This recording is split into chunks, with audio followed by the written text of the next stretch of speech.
Captain Picard. Priority 1 message from Starfleet coming in on secured channel. My Readier Room.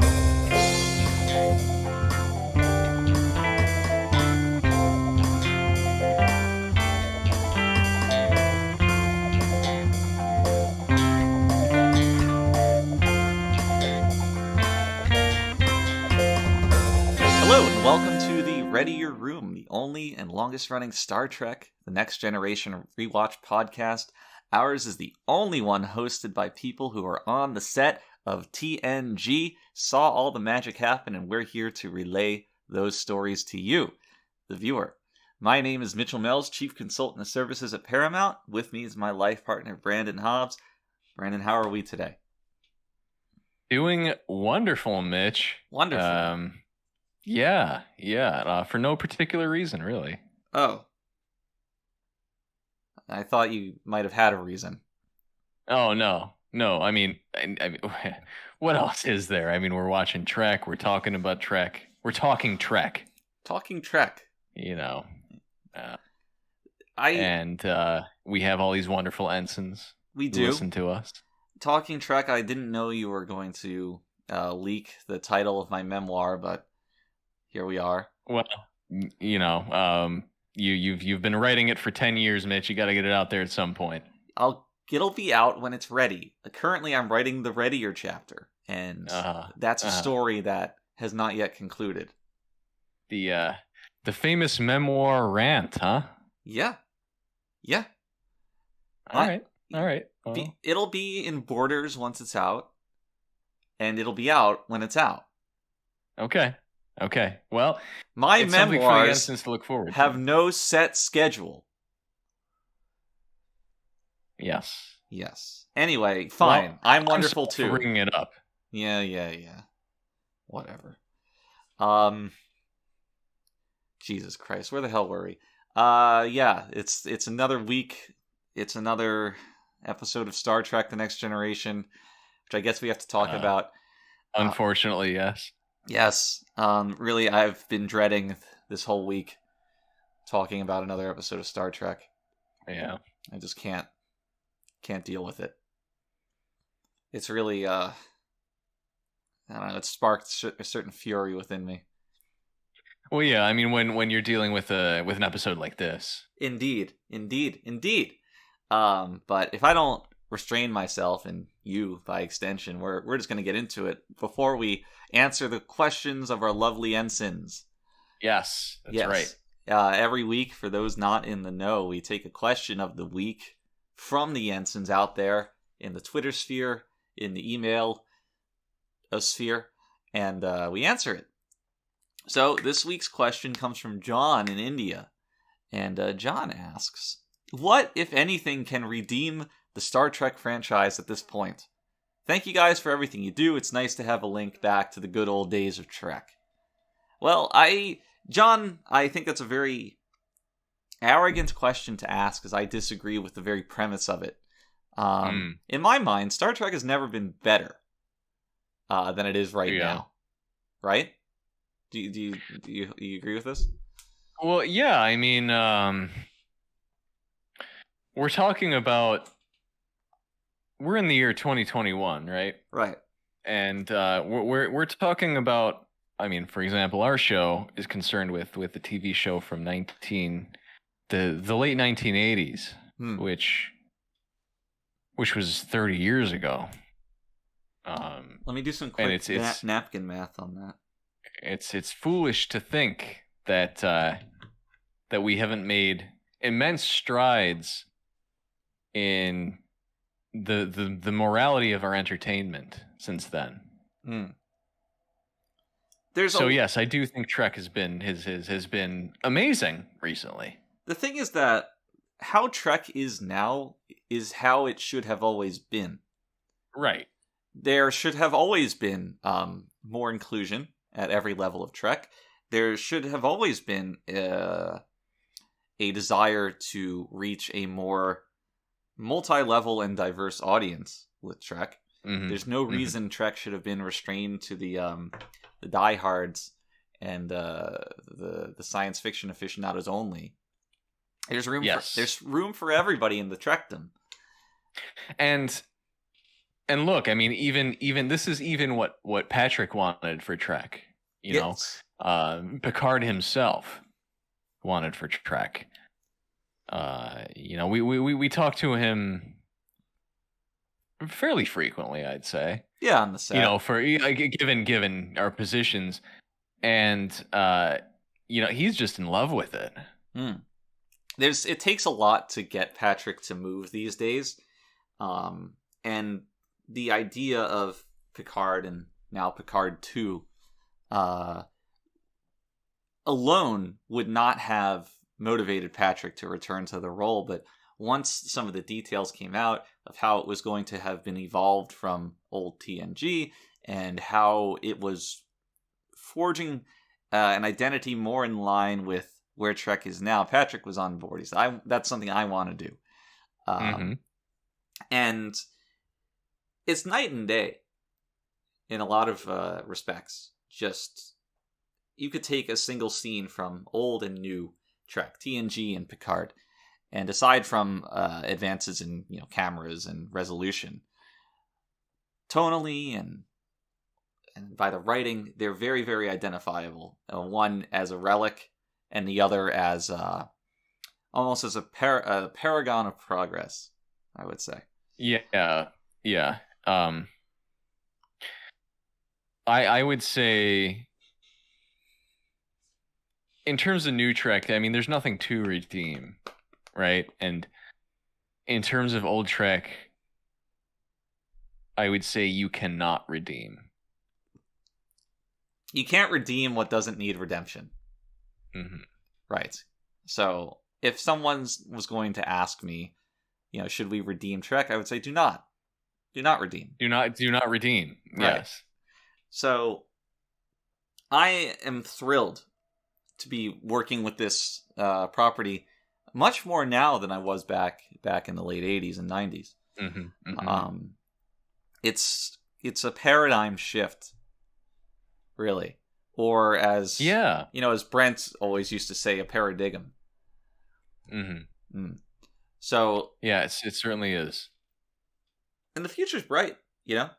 Let's see what's out there.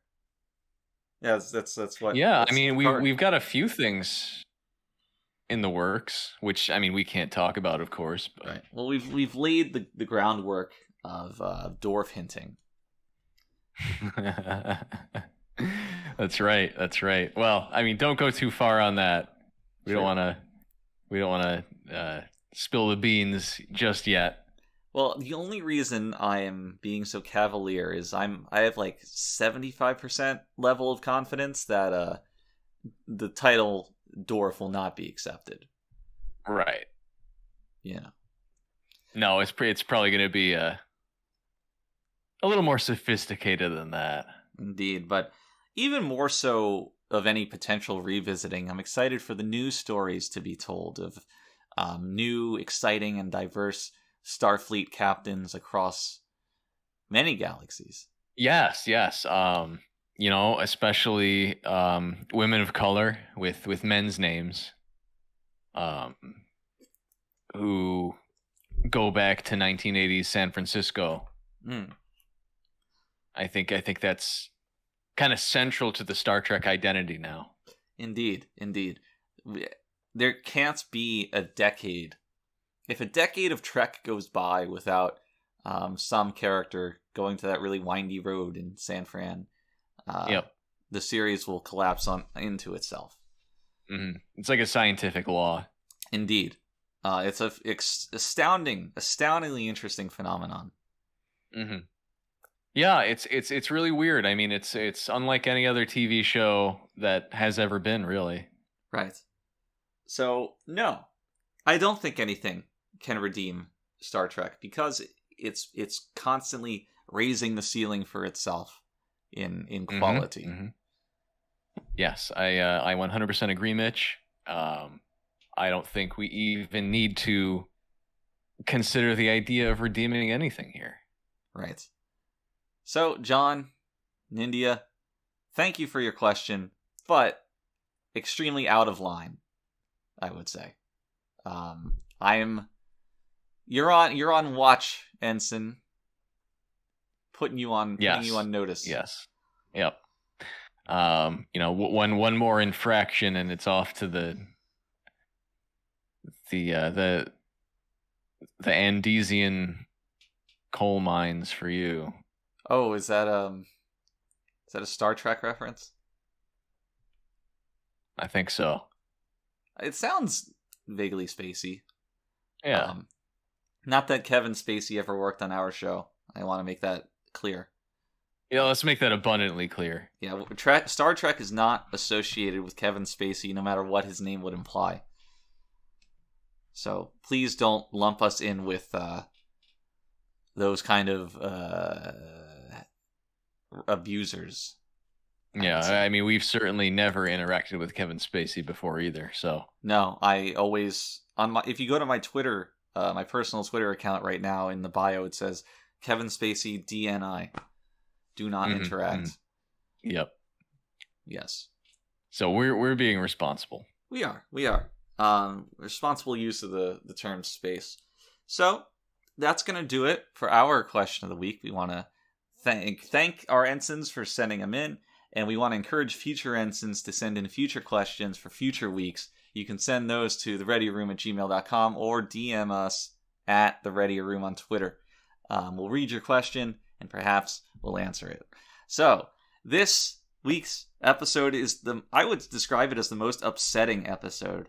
The most upsetting, huh? What was the last episode again? You always ask me these hard quiz questions. What was the last episode? A Time to Kill.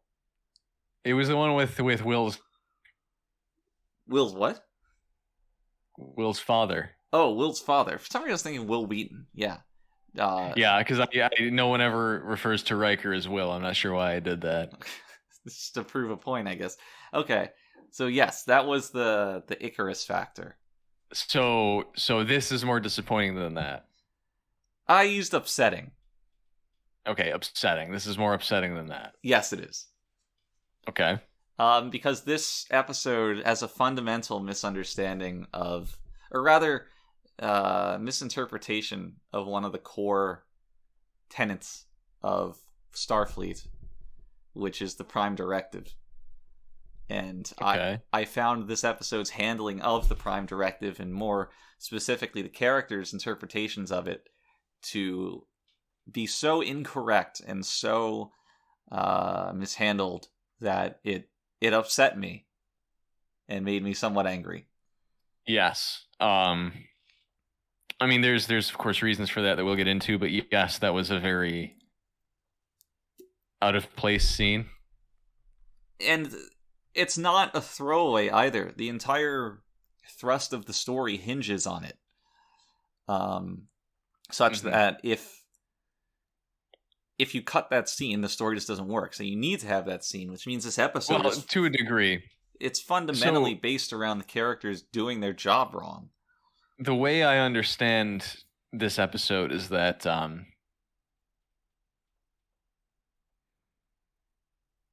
it started off as a very kind of personal sort of story with an emotional core to it, you know. Mm-hmm. And I'm talking like first script, first draft sort of things here. And you know, somewhere down the line, Rick decided, you know, we needed something a little more heavy sci-fi in it. And it kind of just blew it to bits.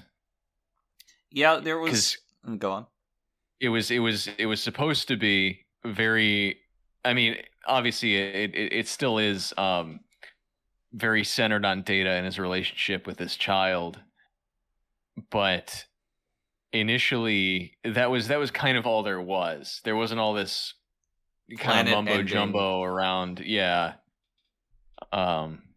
So I think that kind of diluted the theme of the episode, and also was so haphazardly put together that it just didn't work. No, it didn't. It's strange for this kind of effects and set heavy idea to be shoehorned in, like one that takes a lot of resources. But it's a far cry from where the episode started.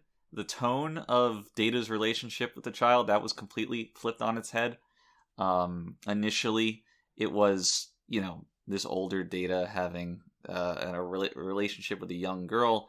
It was written much more negatively to be kind of a satirical takedown of a lot of Hollywood execs. Yes. And that got lost in the shuffle. Producers, stuck their fingers in that pie and said, this isn't going to work. Obviously, these are the kind of the people that it was meant to be a critique of to begin with. Yep. So that the core of it was kept in the sense that, yes, Data does communicate with the young girl, but all of the satire behind it, the biting commentary behind it was stripped off. And instead, like you said, we had just had, okay, we'll throw a apocalyptic event into there. Yeah. And then of course you have that that horrible scene in Picard's room where they start waxing philosophical in all the wrong ways on the Prime Directive, which in keeping with the theme of the episode, Rick actually assigned this scene to be written by one of our very young interns, fresh out of high school. So, I'll give Rick credit. That is a very inspired connection between art and reality. It is. But however, the quality of it is... Yeah. It speaks for itself in a lot of ways, but I will also speak for it because this is the scene that really pissed me off the most. First of all, horrible. There's really no reason to do this in Picard's quarters instead of the conference room. That's not at all relevant to my issues here, but I'm just bringing it up to get it out of the way because that was just weird. Now, the only character who speaks sensibly on the issue is Worf. And Worf is very clearly written here to be somebody you don't agree with. He's supposed to be this, as he always is, somebody who suggests the wrong idea, just so the other characters can take it down. And he very clearly states that, okay, the Prime Directive says to do this. Our job is Starfleet officers. We follow the Prime Directive, so we should do this. And instantly, people are like, I don't give a shit about the Prime Directive. I don't care what my job is. Right. And yeah. If I may, I understand Pulaski having a very different opinion. She traditionally does. And being a doctor, she's in the business of saving people. Right. Crusher has also demonstrated this streak earlier and later in the series. They are both women. This is true. As well as Troy. So, you get a few women in the room and their cycle starts syncing up. Right. They start talking crazy. Yes. Too much estrogen in the air. Yes. But nobody has any what's the word I'm looking for? Salient pushback to the idea that we can't do that. Like that's the counter arguments that they bring up. We can't do nothing, and nobody succeeds in countering that in any again salient way. Where they're just like, oh no, maybe we can't do that. Right, when they obviously could have countered that pretty easily. Not to say that I think the episode should have gone in that direction where they don't do anything, because I think as a moral question, I guess when you are so superior to a planet of people that's about to die and you're kind of passing by them, you do kind of have a moral obligation to save them. See, I don't even agree with that. I think that I think moral quandaries are more interesting when the result, because you can have a few results. You can let's just take the easily morally correct option. let's take a winding, difficult route to get to the morally correct option, and let's stick by our guns and take the more morally questionable option that makes more logical sense. And to me, the first two are more or less indistinguishable from one another. It obviously, as the viewer, I know what human morality dictates, and I know that I'm supposed to look favorably on the main characters. And putting all that together, I know they're going to arrive at that conclusion. So when I'm going through all this rigmarole of like, should we, shouldn't we, pussyfooting around the question, and then they say, what the hell, let's just do it. It's just a waste of my time. Whereas to see characters have an emotional struggle, but ultimately make a decision that goes against their more emotional sensibilities for whatever logical reason, there's a very human struggle inherent in that is just more interesting to me as a viewer. And it's also not a given that they're going to land there, which creates some tension and even a bit of surprise when they do make a decision like that. A good example of this was the one with the drug deal, where Picard sticks to his guns, like, I can't just interrupt the natural course of life on these planets because of the Prime Directive. And he does. He sticks to that gun, and Crusher's like pissed off, and maybe that's not the decision a lot of viewers would have made, and maybe they disagree with it. That's interesting. For this, well, this is, I mean, going back to that and this, I mean, this is an issue where I fundamentally disagree with you, and I think moral relativism is extremely dangerous, and I don't think this is a moral relativism situation. It kind of is. I mean, it's because that's what the Prime Directive is based on. It's how can we exact our judgment on a society that I don't think that's the Prime Directive, though. I don't think there's any judgment in the Prime Directive. The Prime Directive, that's exactly what it is. But that's exactly why there's no judgment, because exacting your judgment on a planet that is so far behind you is in violation of a Prime Directive. But at some point you have to kind of contend with the fact that you're better than other people, right? And you have an obligation to help them. I'll be honest, I'm a moral relativist, so I've noticed. Well, it's all coming out. I think that the idea that we should let life play out its natural course unmolested is a very, very fine rule to live by for an organization that's regularly going to encounter isolated societies. The issue in this case, however, is that they seem to be able to save the planet without anyone knowing.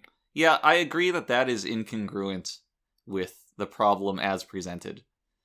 Now, I do agree, however, I think we both agree that the scene where they debate this is very trite. It is, because nobody's making any relevant or good points. It's all just... Right, it's just kind of women screaming, we need to save them. Also, which is silly. I think the standout moment of this being written incorrectly is how emotionally driven Data seems to be. Where he does not act like Data throughout most of the episode, aside from, talking in a matter-of-fact way. Well, I think we need to give some space for Data to develop emotions, because that's his whole goal, is the... But it's not written to be a kind of lasting or a milestone development where Data acts a certain way and somebody comes up to him later, it's like, Data, that was a lot of empathy you showed, and it's not called out, and it's not that well defined either. It's not Data showing emotion as much as it is him acting in what could be an emotionally driven way, which is a distinction I would like to draw. I don't know if that makes sense, but I think acting in an emotionally driven way is kind of a natural consequence of, you know, conforming to these human social structures. Yes, but if he doesn't actually show any emotion, it just comes off as Data not being written consistently. There's no exploration of what causes this change of action in Data. There's no scene of him shedding light on his attachment to his pen pal. It's the title of the episode. There's nothing. Instead, it's that's where I do disagree. I don't think it needs to necessarily kind of have Data look at the camera and say, like, you know as well as I do, there's more ways to expand on this than Data looking directly at the camera and saying, "I feel," for the first time. So let's start with how this comes on. Data, he's experimenting with picking up additional frequencies on the sensors of something. Which can I please just interject for just a moment? Sure. He picks this up on an RF signal, which I found to be kind of archaic, and also a little silly, because there's I mean, obviously RF signals can travel through space, but I don't know how much time they take. It seems so. Why would the Enterprise communicate with RF signals? It's weird for the Enterprise to be doing it, but I guess the idea is that because this is a world that has not developed space travel, they would have to have a unsophisticated signal. But in any case, Data hears this message and for no conceivable reason does not tell anybody about it. Yes. Why? He went 3 weeks? Yeah, it's 8 weeks. He went 8 weeks. And this is not something Data would not be privy to. He knows he's communicating with somebody from a world that does not have space travel. Already right there, Data should know he's in violation of the Prime Directive, and Data he should not have the capability to disobey an order without a very good reason. Yes. And I can't overstate that enough. Like, an extremely important reason. Because this happens later on in the show, but Data he always seems to act in a logically consistent way. Except for here. Because there's no reason for this. For him to not share what he has. And I guess this is more evidence toward your argument where this whole situation should have been more front-loaded with developing emotion. Right. Because there's no other reason for him to have hidden it than, okay, I know this is wrong, but for some reason I feel that I need to hide it because, the outcome isn't going to be good for this person I have come to care about. Yeah. Which would have been a very human act. Yes, and it's you are correct in that it's not explored correctly. It's not paced right. Right. There's a very good episode, I think in the next season, maybe season 4, where they develop some new scientist that they visit develops these robots that can do tasks in ways or places that are hard for humans to do, and they have this AI that is built to learn and adapt to situations to make them better at doing their jobs. And it comes out that they have a sentience to them, and the person who made them is very against the idea. It's like, oh, they're not sentient. They just are learning AIs. And the whole episode is based around Data recognizing this sentience and going to bat for these guys when they would inevitably be sent into a suicide mission, which most people don't care about because they just see them as tools. And what Data does is it's like an operation, and he undercuts the operation. He makes it impossible for it to succeed, to save those robots, which he views as life. Mm-hmm. And he disobeys orders. He goes against Starfleet regulations.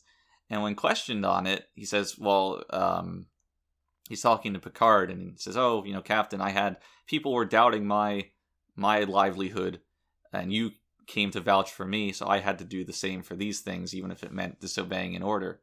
And it was a very, very good episode about Data's development, getting closer to humanity. And it was a very good reason for him to disobey orders and regulations. None of that is present in this episode. Yeah, I do, however, think we need to be careful about examining this character whose entire goal is... I mean, I agree with you, like I just said, but I think we need to be careful about examining this character whose goal is to become human, and then saying, oh, why is he acting like a human? You know what I mean? Acting illogically. Right, because that's his entire... That's his... What's the French word? His raison d'etre? Something like that, yeah. Yes, that's his whole reason for existence. So it's I want to err on the side of not saying, well, why is he not acting like a computer? Because he's not supposed to be. Here's the thing, though. Star Trek's not real. It's a television show, and when you watch these things as being written by human beings and written with intent, and written with fallibility, you can't be that generous with possibilities. I think you're being cynical. I think you're being cynical here. I don't know. It's way too easy to look at flaws and attribute them to intent. Where, I was saying before how it would be nice to have a more overt statement on these things. And without that overtness, it's impossible to know what was intended and what was just bad writing. The thing is, I think with Trek, when you have so many collaborators, I think you have to come to accept that things aren't going to necessarily always be developed in a linear fashion. Well, when there's so many collaborators, when there's so many chefs in that kitchen, I'm more ready to accept that there's flaws. And you're readier. I'm readier to accept that there's flaws than I do a lack of general consistency. So one of those flaws would just be, okay, well, in this episode, Data's not really written consistently with how he is presented over the rest of the show. I think that's more likely than, oh, this is kind of an unspoken, elegantly handled, subtle tip to Data's human development. I'm not saying it's elegantly handled. I'm saying that I can suspend my disbelief to believe that Data is trying to access some kind of human emotion here and is acting illogically because of it. And I'm not saying the episode is structured well because of it or anything like that. And I'm not trying to posit it as an excuse for what the episode itself is.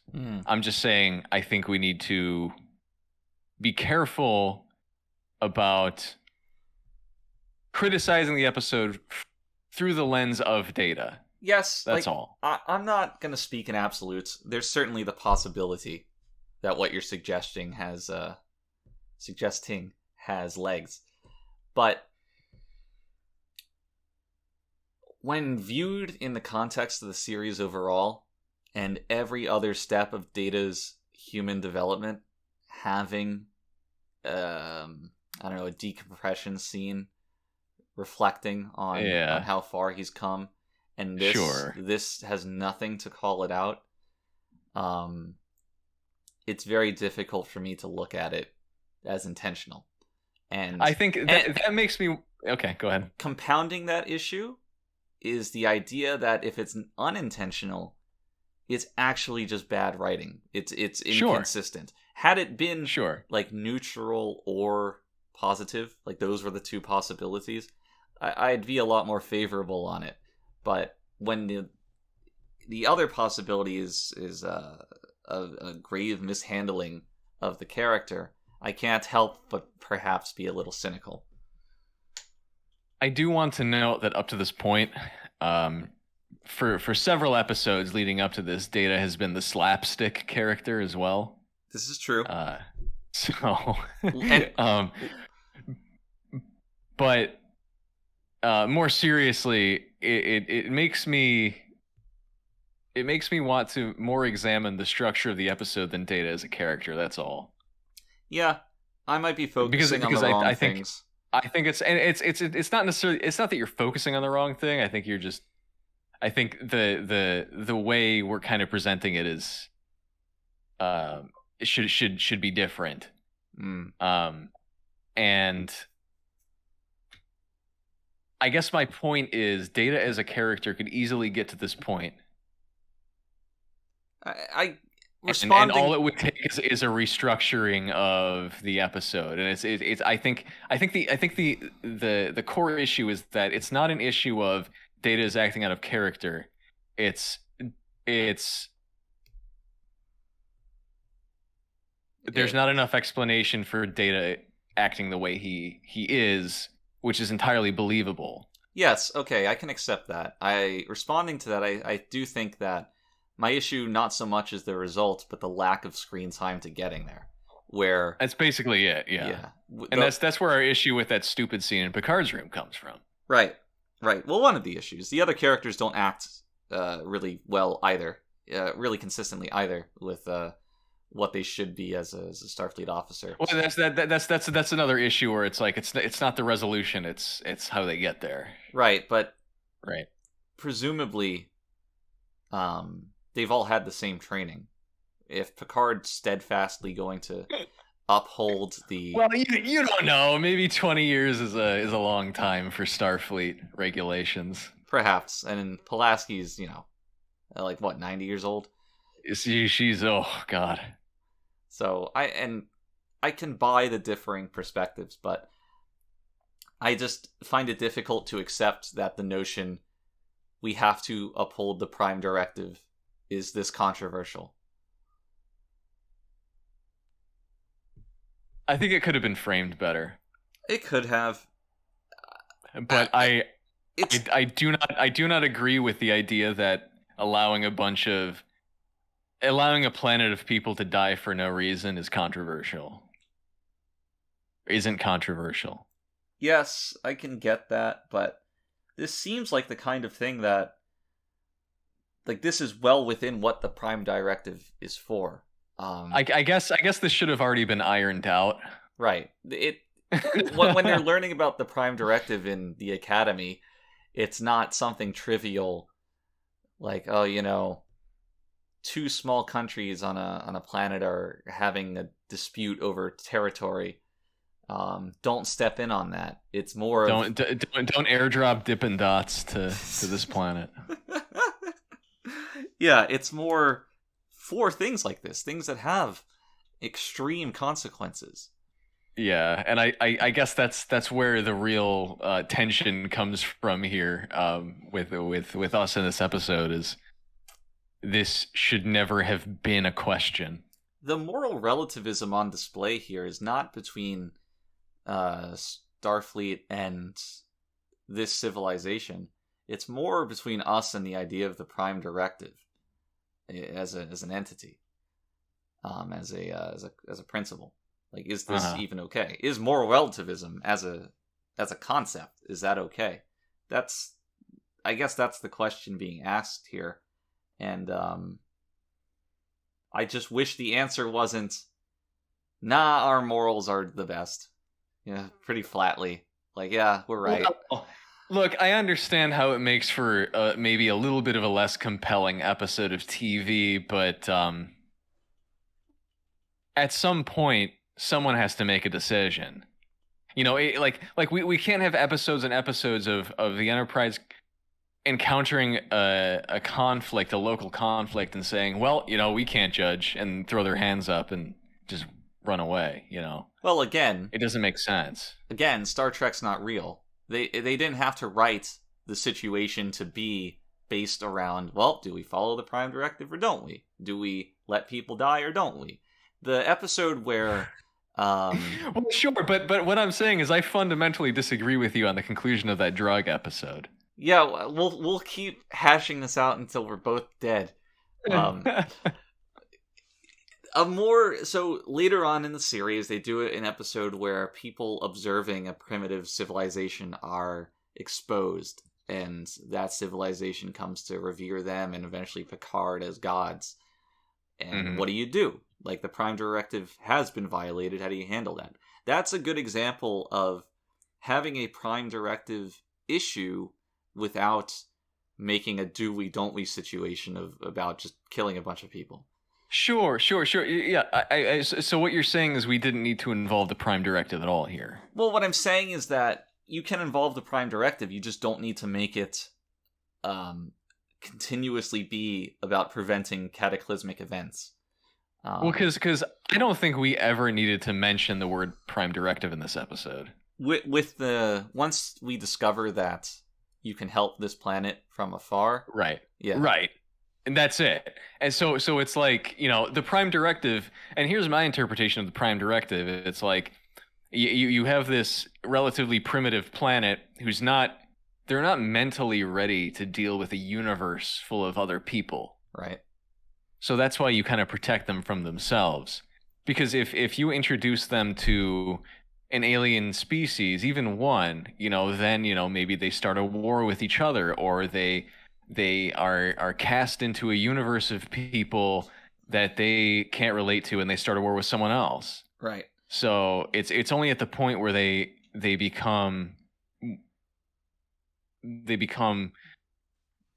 a little more open to allowing other people to kind of exist around them, I guess, that you let them become aware of the universe around them.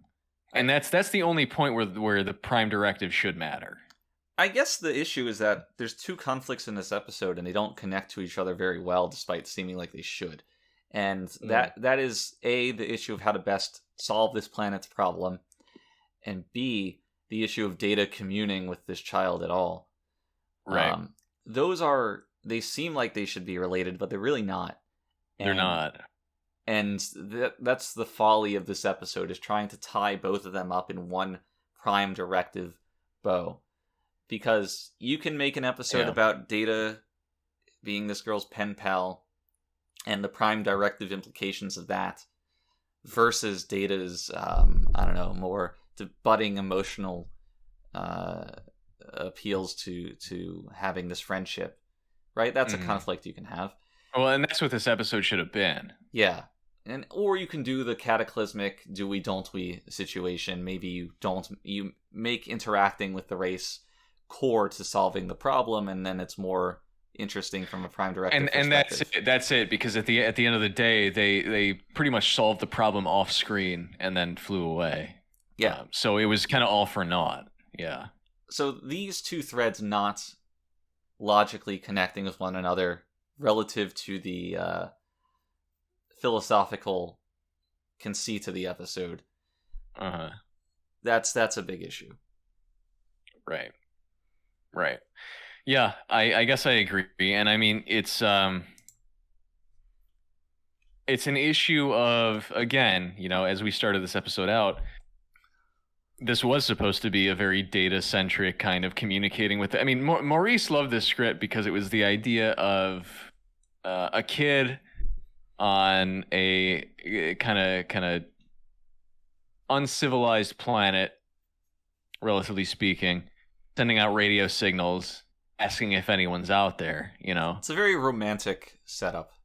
Exactly, yeah, and that's what it was supposed to be. And then at some point it just became, we need to add some hard sci-fi stuff to this or something. Some more. It needs to be quote more Trek. Yeah, so it ended up being kind of at odds with itself. You know what's wild about all this? It's What's that the B plot of Wesley Crusher also has A plot potential. Like, it has legs. Wesley Crusher is leading a team. I actually really like that. Yeah. Can we do our usual and just start from the beginning here? We gotta, because it's strange where there's two compelling plots and neither kind of works so well. But yeah, let's do that. So to start from the very beginning, Riker says the most baffling line I've ever heard in Star Trek. Let me pull this up. So they're talking about this star system, and Riker, just chilling in the captain's chair, says this, and I quote, These planets live fast and die hard. The question is why? And it's just like, Riker, millions of people are dying on these planets. What do you mean? What do you mean they live fast and die hard? You would think he'd have a little more than casual concern for these people. I wrote that line down because it was just so vexing. It vexed me. Very, very silly stuff. And meanwhile, Picard is trying to ride a horse. Yes, it's like we've had this whole philosophical, emotional discussion on moral relativism. And by the way, the episode starts with Picard on the holodeck with a horse, which has its own just amazing stories behind it. And that was all Patrick, right? Yeah. Patrick, he was pushing really hard to have a horse, particularly a white horse, and it just occurred to me how ridiculous this sounds. But when we were in the workshopping phase of what the holodeck was going to be, Patrick suggested the horse because, what was the quote? I wrote this down. This sticks in my mind. I think about it all the time. It was a little inappropriate, as I recall. Yes, he wrote that he wanted something that will, quote, look like my massive white cock. And I don't know if this was the chauvinism of the time or just like the male ego, but yeah. And then we get this white horse. He mounts it, and it did look like that. It certainly did, yeah. And I'd be remiss if I didn't mention that he kept trying to have that horse killed in like a battle scene. Right, just for the majesticness of it, I guess. Yeah, well, so I mean, it the final episode, it ends up that Picard is kind of an equestrian. Right. But Patrick was saying that the entire time how equestrians are all nonsense. You know, his word. And so he was like, if it's all the same, we might as well get a few sword fights into these holodeck scenes. And, his whole idea was he's going to be riding the horse, with a sword. You know what I mean? Like Lord of the Rings type stuff. Right. As I guess we understand it now. Which never really worked out because there was that sword forgers strike at the time. Really threw a wrench into production. Yeah. It certainly didn't throw a sword in it. No, that's actually what we wanted to happen. So Picard ended up indeed being just a lover of horses, much to Patrick's chagrin. I always get a little uncomfortable when they refer to horses and animals in general as beasts. I don't know why, but it makes me a bit uncomfortable. Now, here's something. Just to note. Picard, when called away from the holodeck, thinks it's prudent to, tie up the horse, like station it to something so it doesn't run away, despite it being, fake, not real. Like, he's just gonna turn off the simulation when he leaves the room. He's like, it's gonna disappear. Right, I gotta tie up the horse so it doesn't get away. That is a good observation. I don't know why, but it stuck out immediately to me. And you're very charitable when viewing these things. You can make the argument, Picard, he will do things the proper way, and he's ridden horses before, and this is just natural to him. But it's like those people who, those video game players, like, I have to walk my character to the front of his bed before I save the game because it's like he's going to sleep. It's an extended role play. I guess it's more of a people kind of need a schedule. People need routine. So yeah, it's secondhand for Picard to. Of course, he would never leave his horse on. Right. He's got to tie his horse up. Right. He is an equestrian, as we noted. Yes. Yeah, he's a descendant of Equestria. So right after this, right, we have this like meeting. Picard comes to the bridge, and they mention how planets have been exploding, and then they call a meeting about Wesley. Right? Am I The crazy? column meeting about Wesley. Yes, which I thought was very odd that Pulaski was involved. Same, but I loved that scene. I thought I don't know about you. I thought that scene was excellent. I thought it was very human and very sincere and very realistic in everyone's approach to the discussion. I mean, I think it was. I mean, except for the fact that Patrick completely flubbed one of his lines. Well, it wasn't perfectly executed, but it was well written. The intent was there.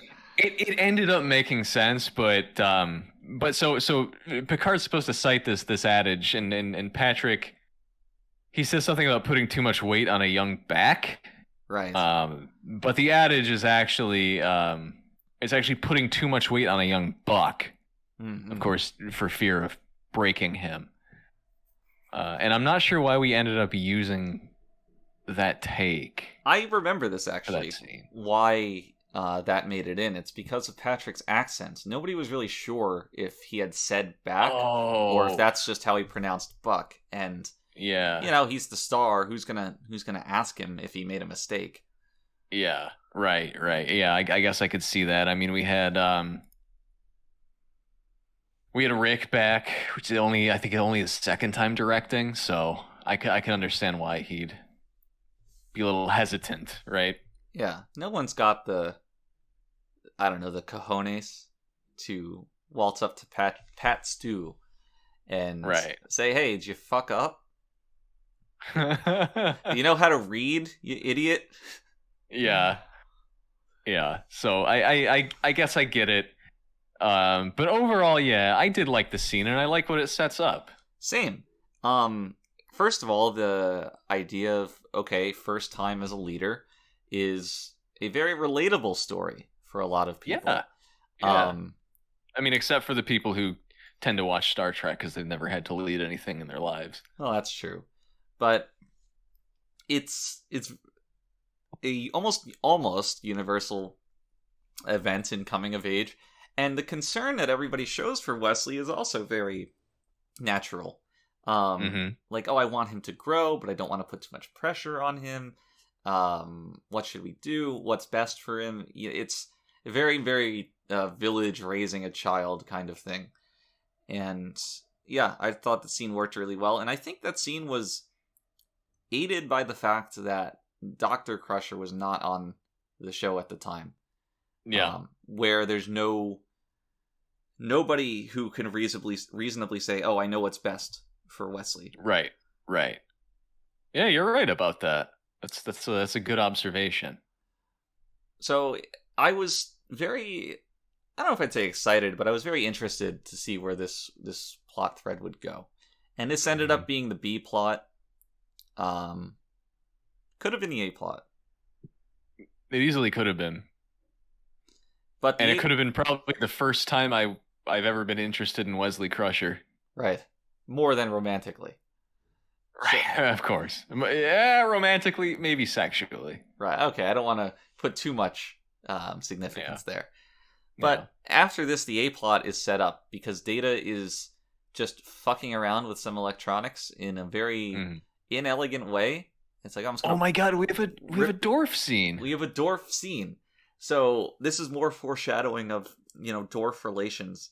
But Data has a bunch of circuitry strewn over the ground. And Worf comes up. He's like, "What are you doing?" And Data's like, "Oh, I'm fucking with the RF signals, Worf. Get out of here, asshole." And Worf goes to walk away, and he trips over the electronics. And Data's like, "Oh, I'll move that to my quarters." But it's funny because it's like this subversion. You would expect Worf to be the what's what I'm looking for, the more dirty, haphazard of the bunch, when it's actually Data who is not fastidious, and it subverts your expectations. It sets up the dwarf dynamic. It's a cute little scene. It is, yeah, and I mean it really has legs. We'll see where it goes, of course, from an audience perspective. But actually, a much more important scene than you would think. Insofar as setting up the episode and setting up Dorf, yes. Yeah. But that is the A-plot. Now, am I alone in this? When you first heard the voice clip come on of the child saying, "Is anybody out there?" Did you understand that perfectly? Because I had to rewatch it to catch what she said. No, I understood it. I guess I'm retarded. I thought it was a clip taken from like Alvin and the Chipmunks, but... Well, they had to pitch up the girl because we wanted it. They had to. We wanted it to sound alien, right? And we were like, okay, well, this person has to speak with a pitched up voice. Now, I don't know why they did this, but they decided to pitch up Michael's voice instead of the child actors. I think her delivery just might have been off. So we needed somebody with acting chops, and it's like, oh, Michael, get in there, whatever. We'll just pitch it up. It won't sound like he was fine. So a little Easter egg in that. Yeah. A man of many hats. Indeed. Not the least of which being the Worf forehead prosthetic. So let's keep talking about this Wesley thing, because he has to put together a team. Yeah, he does. In a not in a hokey putting together a team kind of way. Right, not like a Marvel kind of way, but right. And most importantly, he's putting together a team of people who are older and more experienced than he is. And I want to point out people who are not members of the main bridge crew. Right. Luckily. So people he doesn't have a friendship with. He's uncomfortable talking to them, and especially uncomfortable leading them and telling them what to do.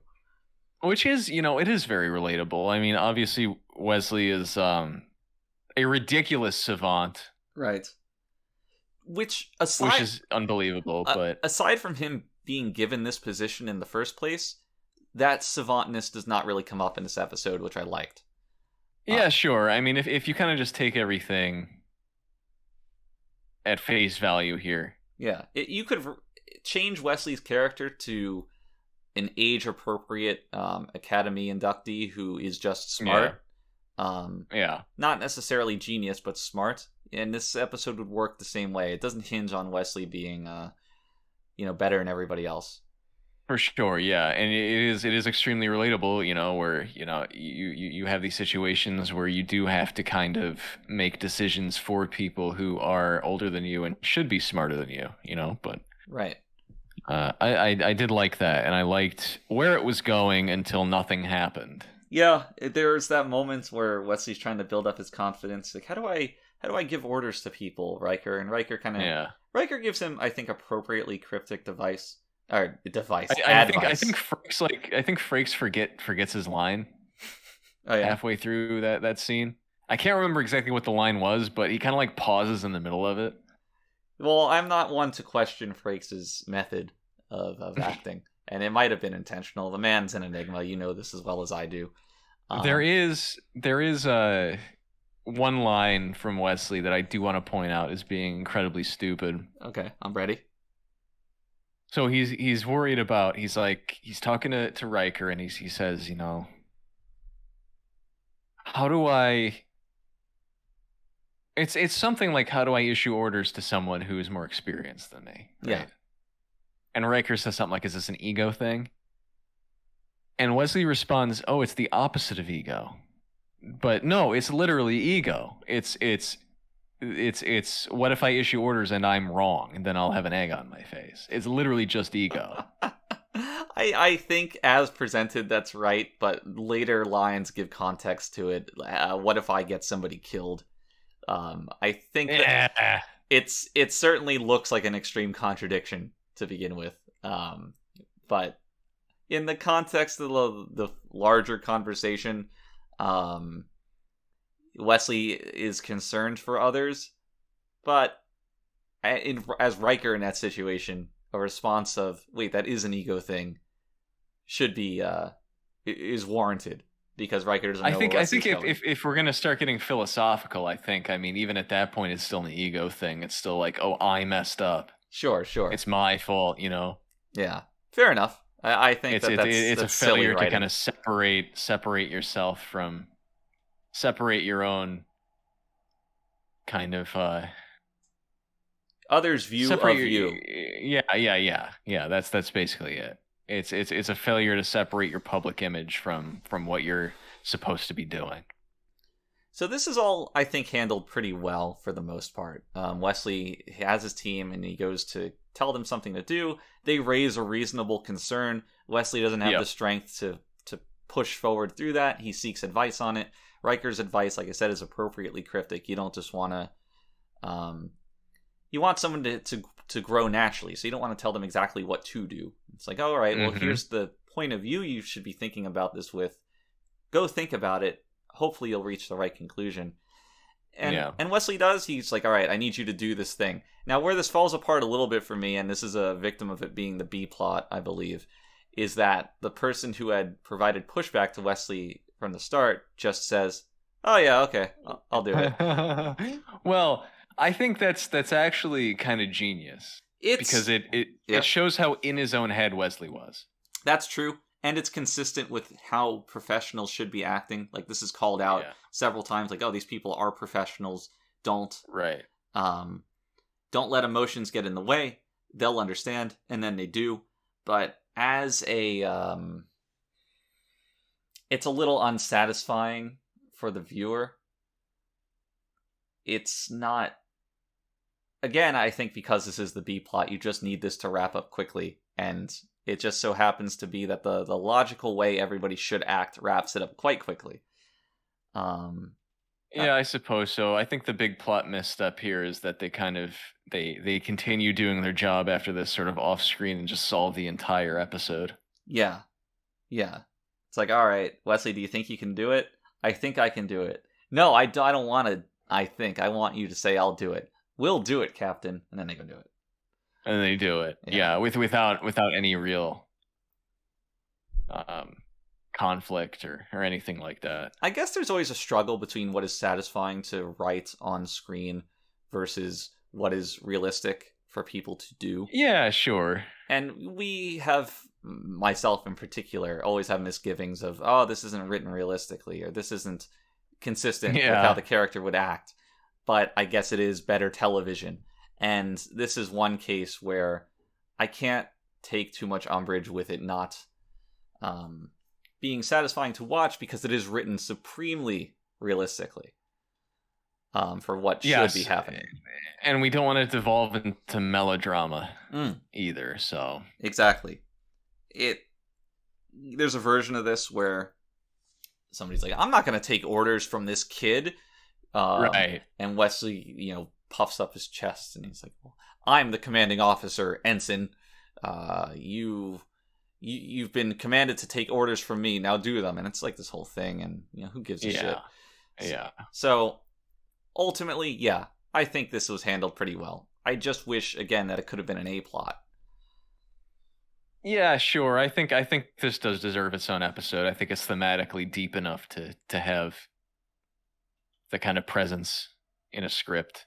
I'm asking sincerely, can you imagine a version of this episode where this is the A plot and Data's pen pal is the B plot, and a lot of the cataclysmic stuff is more background dressing?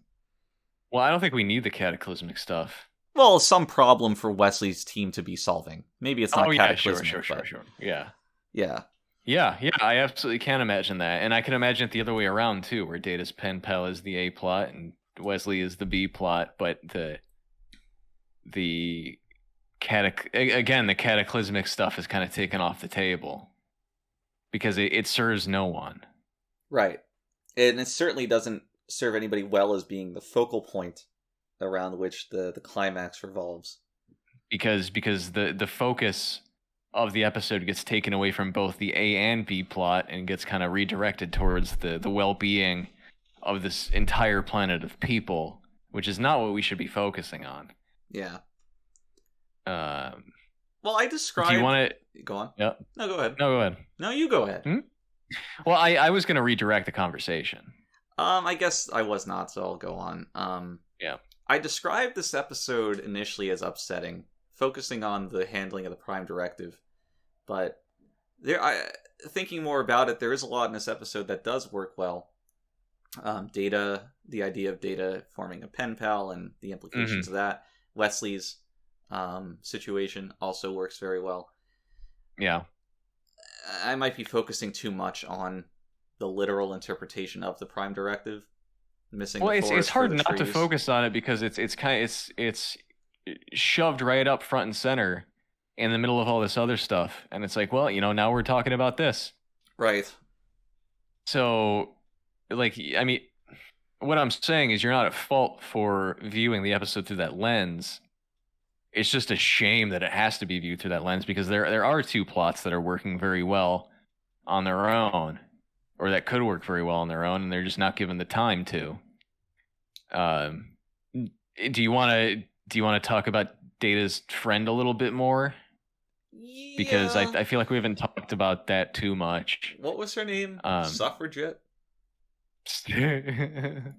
What was it? Hold on, let me pull up the script. Sarjenka, right. An influence of Jankum coming in through the script. Played, yes. We had some big Jankum fans on the team, on the Raiders team. Played by Nikki Cox, who would be in Terminator 2. Right. Several other dumb TV shows as well. In the titular role. Mm-hmm. Yep, as the Terminator 2. Unfortunate name. Yeah, truly. Sounds like an Irishman. Does it? What? Yeah. Oh, I'm gonna Nicky Cox. Oh, yeah, okay. He's gonna nick him in the Cox. He's gonna steal your penis. How did you know one of my greatest fears? An Irishman walking into your room at night and just pulling your penis off. That's why I was always very uncomfortable around Colm. I mean, yeah, I think we all were. Speaking of the main character in Colm and O'Brien, why does O'Brien refer to Nikki's character as that? Like, are you gonna take that on the bridge? Like, what the fuck? Well, you see, he's a layman. And therefore uneducated and Irish, so. But the thing is, an Irish person talking down about another life form is kind of, well, above that's your the station. irony. That's the irony, and that's why we kind of view them as lesser. Because they don't know their own place. Gotcha. That makes sense. Right. So yeah. Very, very ugly prosthetics, huh? Yeah, when she put her hands up and there's like that long pinky, it's like, all right, you're really reaching for ways to make this not a human. Really reaching. Right. It's like, oh, what if her pinky was longer? Oh. It's like, okay. Yeah. God, just it's so gross. It's such a gross looking thing. It is, and it created a lot of problems on set of like always minding her and Brent in relation to one another. Oh yeah. We had to be really selective about filming scenes where they would like touch each other. Right. Because there was this chemical reaction from the paint they both had on their skin. I mean, it was full body paint. And when they touch each other, it would release this potentially deadly neurotoxin. And we wanted to minimize that as much as possible. So we only had one or two scenes where they were touching each other, and we all kind of had to come in like the full gear, I mean, they were wearing those masks too. That's why the shots are always close-ups of the hands. And sometimes, depending on how it was framed, we could not apply the paint to one or both of their palms to avoid direct contact. There was a lot of trickery in framing and such. So the times where you can see painted skin touch painted skin minimized. Yeah, and this, I mean, people don't really think about this kind of stuff now because this was back in the 80s, so what we had to work with was really limited. A real Wizard of Oz situation of just putting actors at risk for certain effects. Yeah. I mean, they were dedicated. What can I say? Yeah. I mean, they were the ones who were in real danger, those two. Right, and that 10-year-old kid really understood the gravity of the situation she was in. Yeah, we made sure of that. Right. A lot of screaming at her. It was like, don't fucking touch him. Right. It's like, what are you doing? Well, she could not remember. Yeah. I mean, children are... They say never work with children or animals, and we did both with this episode. Yeah, frequently. Yes. This is a different issue, but do you have take any umbrage with the idea of Betazoid having just cats? A Betazoid having cats? Well, Troy is whoops is like back on Beta Z I had a cat. I had a Betazoid cat. Yeah, I guess I do take umbrage with that. It's kind of dumb, right? It is a little dumb. But I would kind of expect Betazoids to be evolved from humans, the same ancestor as humans anyway. What does that imply? I don't know. Like, if humans evolved from, Earth things, and are you saying that humans went to Beta Z and procreated, or that... Yeah, so, I mean, think about it this way. We have, like, thousands and thousands of years of basically unrecorded history, right, in the real world. Mm-hmm. So who's to say we didn't develop an advanced civilization, travel to the stars, and then we declined on Earth and had to rebuild? Is this an Atlantis situation? It's kind of like an Ancient Aliens kind of thing. But yeah, I suppose so. Pyramids and stuff. I buy that. It's possible. I have a deep-seated interest in alt history. Yeah. Which, I mean, I don't know. I think it works pretty well, so... I'm not too put off by a Betazoid having a cat. Okay, here's another random take. So in this episode, we see the resurgence of Picard's hate of children, or innate discomfort with them. Did you find that to be jarring?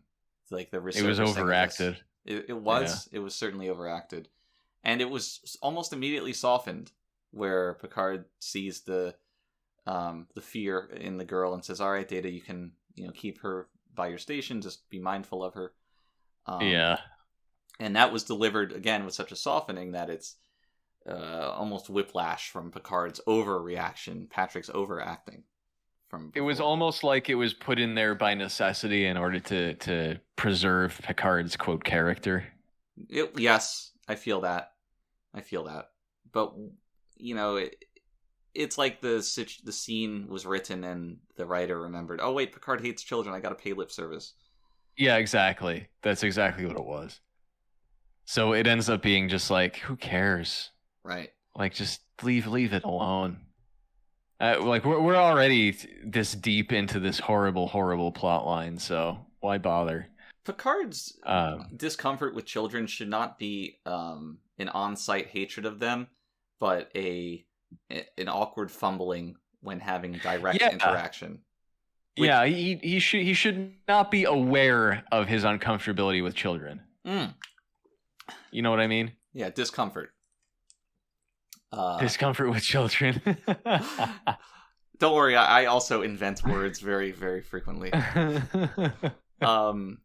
This again later in the series is shown that way when he has to shuttle some children around the Enterprise on a tour, and he just kind of doesn't really know what to do with them. And leading up to that, he's just kind of like, oh, I gotta talk to these kids. I don't want to do it, but I'm gonna do it. And maybe I could come to terms with Picard kind of ascending consciously, but most people don't have that level of awareness about themselves.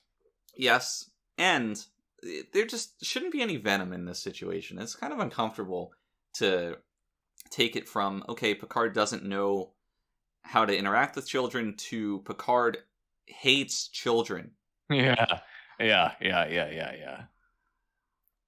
it's one thing to say like he doesn't know how to talk to them, but it's a whole other thing to say he doesn't want to see them. Right. Which is just it's psychotic. It is.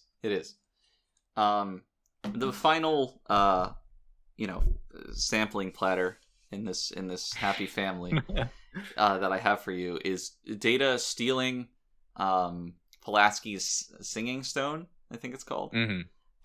Just taking it. Yes. It's like, oh, I hope you didn't want that back. This thing that you liked enough to display on your desk. Which, for someone who is morally trying to conform to human beings, the best that human beings can be, I guess, is very out of character. It is. And, you know, Pulaski is a pretty emotional person. She would probably not have problems relinquishing it to this child who, right, you know, was very uncomfortable at the time and kind of was distracted by this stone. But, you know, you gotta ask, right? Maybe he did ask and it was just off camera. I certainly don't want a scene of just Data entering Pulaski's office. Say, Doc, can I take this? And she, yeah, sure. May I have the singing stone?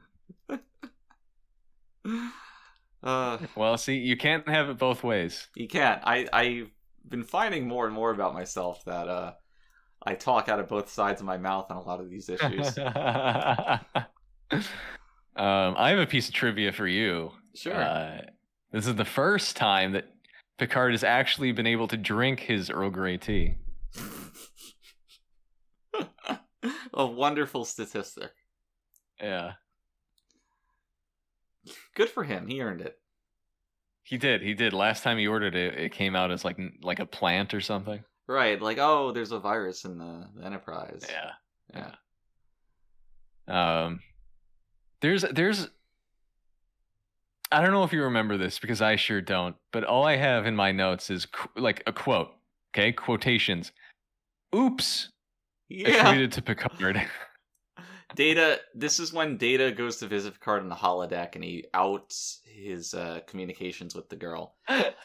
He says, "Oh, Captain, I've been in contact with this person from the planet for 3 weeks now." And Picard has this knowing oops, because he knows that this is a huge Prime Directive violation.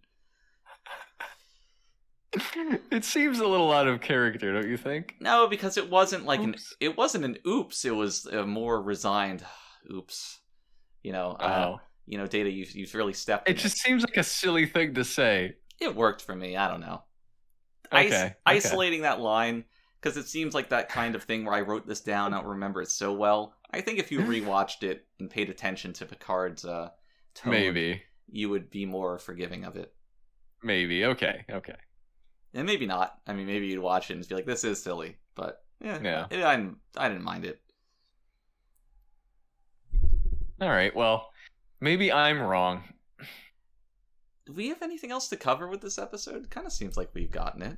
We really tore it a new one. What do you think about it? Like, if you had to sum up your feelings on it, because mine have evolved. Yeah, mine have too, actually. I think it's... God, I say this every episode, but it's like it's full of good ideas.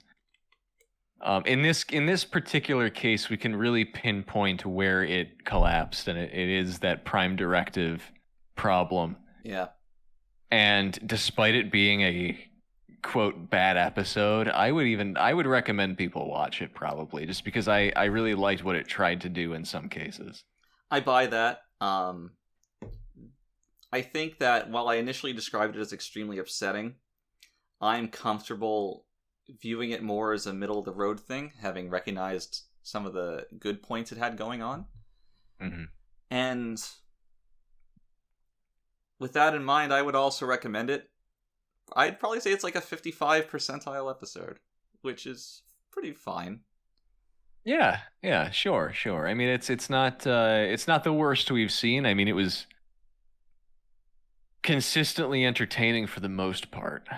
Yes. So I'll accept this.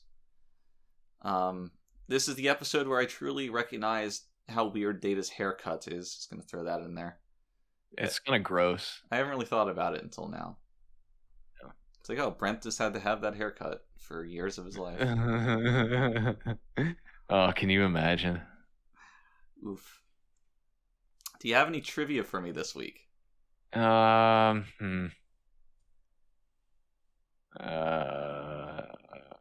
don't know. Okay, how about this? Do you think Sarjenka shows up again in Extended Universe? Yeah, sure. Yes, I do, because I don't think that Extended Universe writers are creative enough to not revisit every possible well from the show proper. Okay. What medium do you think she shows up in? Definitely a novel. Definitely a novel. Now, are you just getting my opinion, or is there an answer coming? Well, yes, I just navigated to the Memory Alpha page. Your favorite website? My favorite website. She shows up in the Core of Engineers ebook series. All right. Do we count ebooks as novels? I suppose, yeah. Dremaphor is invaded by a species known as the Exiles, and then becomes a Federation protectorate after they cast out the invaders. The now-grown Sarjenka becomes the first Dremid in Starfleet, enrolling in... Okay, what do you think she becomes in Starfleet? You mean like an engineer, a doctor, or something like that? Yeah. Okay, is there an answer like robotics specialist, because that's a data connection? It's something that you know. It's something that is very in line with, the roles that you've seen. Okay. I'm really thinking about this. I'm gonna go with a dark horse and say tactical or security or something like that. Actually, no, she's medical. Damn. She eventually regains her memory of the events of Pen Pals as well. Oh, of course she does. Why wouldn't she? Just no stakes at all. Yeah. Well, that's really nice. I'm great. That's the exact kind of disappointing continuation I would expect of an extended universe production. Yeah, for sure. I mean, what more could you ask for? Now, my question is, why does she return in the novel series Core of Engineers and she's a medical officer? Maybe the Exiles were foisted by engineering. By their own petard. By their own Picard.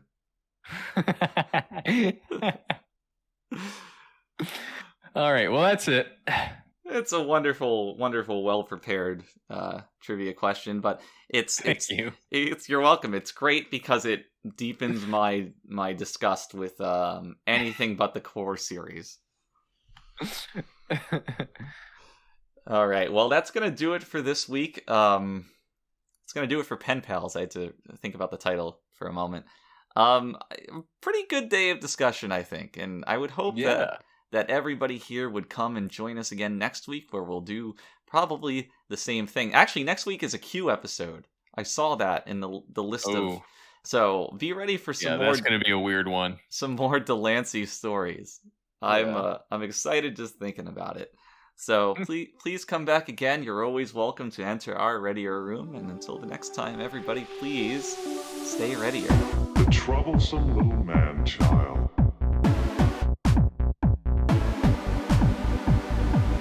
Consider that in the history of many worlds, there have always been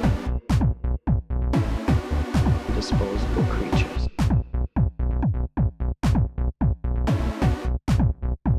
Do you consider yourself superior to us?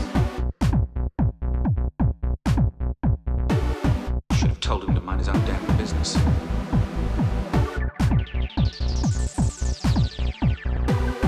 But I stroked the beard thusly. Do I not appear more intellectual? Computer! Freeze program. It's not a promising beginning.